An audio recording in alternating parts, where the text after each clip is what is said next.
താൻ രാഘവമാഷിനെ സഹായിക്കാനുള്ള പ്ലാൻ ഉണ്ടായിക്കൊണ്ടിരിക്കുകയാണോ? അതെ. ആ എന്നാ പറയ്, എന്താ ഇത്തവണ ചെയ്യാൻ പോകുന്നേ? അത് ഞാൻ എല്ലാം സെറ്റാക്കിയതിന് ശേഷം പറയാം. ആ പറഞ്ഞാ മതി. മുൻകൂർ ജാമ്യമൊക്കെ എടുക്കേണ്ടി വരുമെന്ന് അറിയില്ലല്ലോ. ആ ദേ പോലീസ് വന്നല്ലോ.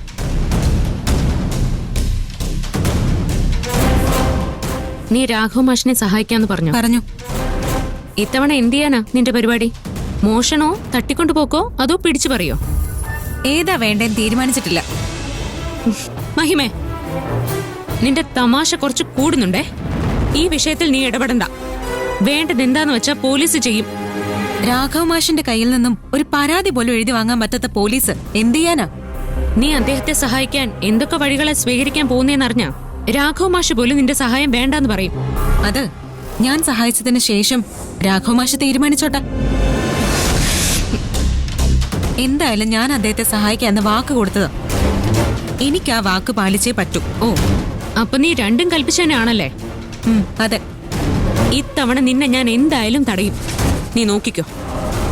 ശരി, ചേച്ചി ശ്രമിച്ചു നോക്ക്.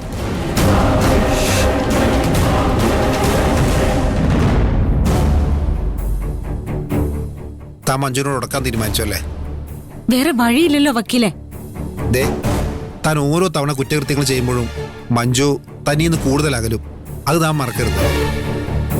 താൻ തന്റെ വാശിയിൽ ജയിച്ചിട്ട് മഞ്ജുവിനെ നഷ്ടപ്പെടുത്തിയാലേ അതൊരു വിജയമാവുമെന്ന് താൻ ചിന്തിക്ക്.